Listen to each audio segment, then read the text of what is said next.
हैं उठती है कि नहीं।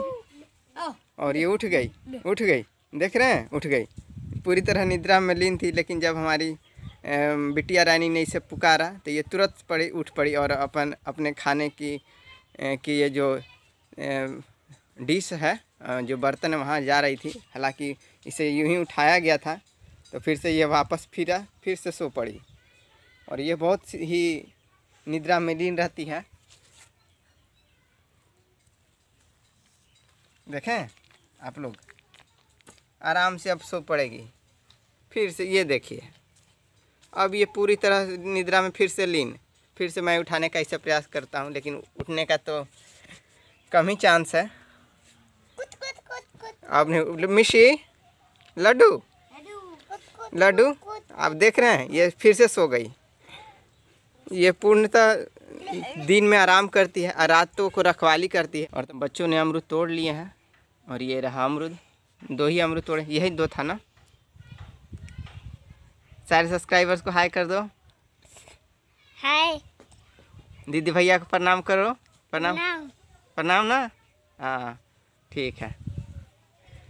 छोटी तुम हाय कर दो। हाय। दीदी भैया को हाय कर दो, आंटी को हाय कर दो। Hi aunty. हाय आंटी, चलो ठीक है।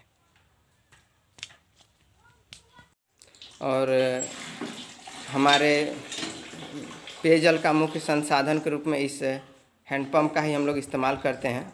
और ये हैंडपम्प से ही हमारी पेयजल का मुख्य संसाधन के तौर पर इस्तेमाल होता है।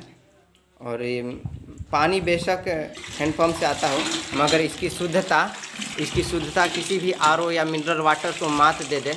और इसकी बहुत ही शुद्धता है जल की। और पानी बेहद ही मीठा आता है। और यह एक मिठू है। और मैं बता दूं, मैंने इसे कहीं से ख़रीदा या पकड़ा नहीं है। मुझे यह घायल अवस्था में एक पेड़ के नीचे पड़ा हुआ ही मिला था। 2 और थे, 2 को तो मैं बचा नहीं पाया, लेकिन एक बचपन से ही मैंने इसे बड़े प्यार और दुलार से पाला है। और कई बार तो मैंने इसे बाहर निकाले की पिंजड़े से कोशिश की, पर यह पिंजड़े से निकलना ही नहीं चाहता। और शायद अभी कैमरे से ये डरा हुआ है कुछ। और आप देख पा रहे होंगे, हमने इसे भात, दाल या चावल या जो भी हमारे घर में बनता है, कभी कभी जो अमरूद हो गया, और अमरूद या फिर जो पपीते हैं जो हमने लगाए हैं, कच्चे या पके हुए, ये खाता है फलाल।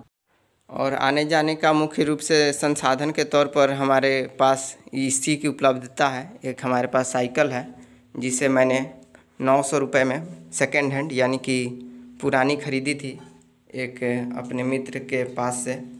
और यही वह साइकिल है जिससे कि मैं सब्जियों की फेरी हॉकरिंग करता हूँ। एक गांव से दूसरे गांव सब्जियां घूम घूम के बेचा करता हूँ। और इसे आने जाने का ये मेरा एक प्रमुख स्वतः उपलब्ध एक संसाधन है आवागमन का। यही एक हमारे पास संसाधन है, बहुत महत्वपूर्ण है जो तो मैं बता दूं, मैं जो सब्जियां बेचा करता था वो किस तरह बेचा करता था। ये कुछ पुराने ये सब्जियां नहीं बेच पा रहा हूँ लॉकडाउन की वजह से नहीं, जो मेरी व्यक्तिगत गंभीर एक मैं न्यूरोसर्जरी बीमारी से पीड़ित हूँ। जो सर में चोट लगी है, मेरे यहाँ गंभीर चोट लगी है, जिसका 2 वर्ष से इलाज चल रहा है। और कई बार इलाज बाधित रहा, और 1 साल से तो मेरी दवा भी बाधित थी। और पिछले कुछ दिन 1 महीने पूर्व ही एक सामाजिक संगठन ने मेरी मदद की और 1 महीने की दवा की व्यवस्था कर दी है। और दवा तो फ़िलहाल है मेरे पास उपलब्ध है, 1 महीने की दवा मिल गई है मुझे। और लेकिन MRI स्कैन नहीं हो सका, अभी तक MRI स्कैन नहीं हो सका है, जो कि हमारे चिकित्सक ने MRI स्कैन के लिए हमें रेकमेंड किया था, हमारे लिए परामर्श दिया था। MRI स्कैन हमारे लिए बेहद ज़रूरी है, ताकि जो ब्रेन की कोशिकाएं हैं, जो सिर के अंदर की कोशिकाएं हैं, उसमें कितना चोट लगा है और उसकी अब क्या परिस्थिति है, क्या हालात हैं, तो वे MRI स्कैन से ही पता लगाया जा सकता है। और जो भी मित्र जानते होंगे, लगभग सभी मित्र, MRI और CT स्कैन क्या होता है। CT स्कैन के तरह ही MRI होता है, जिसे विभिन्न प्रकारों से सर के अंदर की विषय वस्तु को, चित्र को खींचा जाता है। और यहाँ मुझे चोट लगे, डॉक्टरों के अनुसार सर में स्वेलिंग है, सूजन है, वहाँ क्लॉटिंग हो रही है, ब्लड की क्लॉटिंग हो रही है। और ये रिपोर्ट 1 साल की पहले की थी, अब तो 1 साल से ज़्यादा का समय हो चुका है और मेरा पुराना ही रिपोर्ट वही है। तो वही पुराना रिपोर्ट है अभी तक। और डॉक्टर ने हमें फिर से MRI स्कैन करने के लिए बोला था, MRI स्कैन करवाने के लिए, जो कि आर्थिक स्थिति बेहद अति कमज़ोर रहने के वजह से अभी तक मेरा MRI स्कैन नहीं हो पाया है।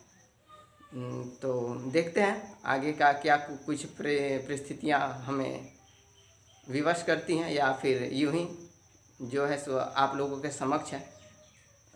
मैं आप लोगों को दुखी तो नहीं करना चाहता था, लेकिन जो सच्चाई थी मैंने आप लोगों के समक्ष बयां की, रखी सच्चाई को आप लोगों के बीच में। MRI स्कैन मेरा तो अभी फ़िलहाल नहीं हो पाया। पुराना MRI स्कैन हुआ था 1 साल 1.5 साल पूर्व, और उस समय की स्थिति डॉक्टर की यह थी कि उन्होंने बताया था कि ब्रेन में क्लॉटिंग है, सूजन है ब्रेन में। तो उसी का ये MRI स्कैन है। ब्रेन में मुझे जो चोट लगी है, गंभीर चोट, तो उसी का ये MRI स्कैन है। और आप साफ साफ देख सकते हैं, ये department of radiology CT and MRI scan, Patna medical college hospital Patna. तो ये मेरा नाम नवरत्न कुमार, M मेल यानी पुरुष, और 24 वर्ष, और MRI स्कैन ब्रेन, और इधर यूनिट वार्ड। तो ये कुछ है मेरा MRI स्कैन है, और उसके ये जो रिपोर्ट्स हैं। और ये कब हुआ था मैं बता दूं, ये हुआ था 9/4/2019 से ये हुआ था। मेरा MRI का जो रिपोर्ट का परीक्षण था, हुआ था, ये जांच हुई थी 9/4/2019 को। 9/4/2019 को ये मेरा ब्रेन का MRI रिपोर्ट है, जो कि रिपोर्ट्स है उसके ये हैं, और ये सब उसके कुछ प्लेट्स हैं, MRI स्कैन के ये प्लेट्स हैं। तो डॉक्टर्स ने हमारे फिर से MRI रिकमेंड किया है 1 साल के उपरांत। और आर्थिक तंगी और परेशानियों की वजह से अभी तक MRI मेरा स्कैन का जांच नहीं हो पाया है। रिपोर्ट का करवाने में मैं असमर्थ हूँ। इसको अच्छा से लगा देते हैं।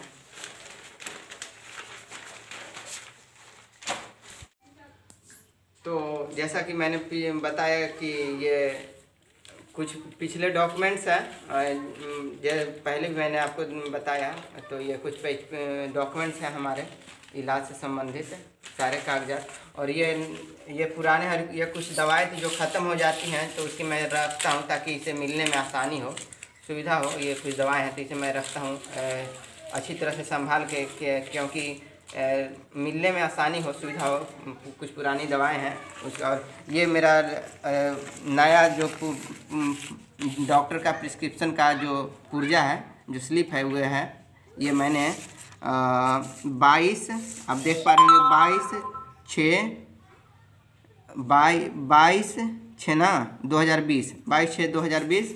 और नवरत्न कुमार ये मेरा है पूरा डिटेल्स। और यहाँ है, शायद हम बता दें, ये MRI ब्रेन का ये डॉक्टर साहब ने प्रिस्क्राइब किया है हमें। MRI देख, आप अगर पढ़ पाएंगे, ये RI प्रिस्क्राइब किया गया है, हमें डॉक्टर द्वारा निर्देशित किया गया है। चूँकि मैं असमर्थ हूँ, तो सभी दीदी भैया से यही कहना चाहूँगा। ये तो इसको मैं इधर रख दूँ अच्छे से संभाल के, चलिए बाद में से हम रख देंगे। तो सभी दीदी भैया से हम यही कहना चाहेंगे कि यथार्थ रूप से जो भी संभव हो पाए, मेरी स्थिति को देखते हुए मेरी मदद करें। कोई भी मदद छोटी बड़ी नहीं होती, और छोटी से छोटी भी मदद मेरे लिए अत्यंत महत्वपूर्ण और बहुत अहमियत रखती है। और मदद ना, अगर आप आर्थिक रूप से मदद करने में असमर्थ हैं तो कम से कम हमारा जो वीडियोज़ है एक व्हाट्सएप ग्रुप में या अपने एक फ्रेंड के पास, अपने एक फ्रेंड सर्किल में भेज दें, ताकि जो सामर्थ्यवान लोग हैं मेरी मदद को आगे आएँ। हो सकता है आप मेरी तरह निर्धन हो, आपकी उतनी आर्थिक स्थिति अच्छी ना हो, क्योंकि लॉकडाउन का समय है तो मैं इस बात से वाकिफ़ हूँ, लेकिन कम से कम आप एक शेयर तो कर ही सकते हैं, और जिससे कि कुछ सामर्थ्यवान लोग हैं जो कि मेरी मदद को आगे आ सकेंगे या मेरी बात आगे तक पहुंच सकती है। तो कम से कम दीदी भैया और सम्मानित सदस्यों से आपसे विशेष अनुरोध है कि मेरी स्थितियों को देखते हुए कृपया मदद के हाथ आगे बढ़ाएं। और उतना भी अगर नहीं संभव है दीदी भैया और सभी लोगों से विशेष अनुरोध है कि कम से कम मेरे लिए और मेरी परिवार के लिए और मेरी स्थिति को देखते हुए मेरे लिए दुआएं प्रार्थनाएं करें। कहा जाता है कि दुआ और प्रार्थना में बहुत ताकत होती, क्षमता होती है। तो मेरी जो शारीरिक स्थिति है, जो मानसिक स्थिति है, जो सर में चोट लगा है, जो गंभीर चोट लगने से मैं पीड़ित हूँ, उसमें कुछ सुधार हो और कम से कम मैं इस लायक बन जाऊँ कि आत्मस्वावलंबी बन जाऊँ, आत्मनिर्भर बन जाऊँ और मैं खुद से 2 पैसे इज्जत और प्रतिष्ठा से कमा खा सकूं। और भगवान मुझ में इतनी क्षमता और ताकत दे कि मैं इस काबिल एक दिन बन जाऊं कि मैं दूसरे लोगों की सहायता करूं।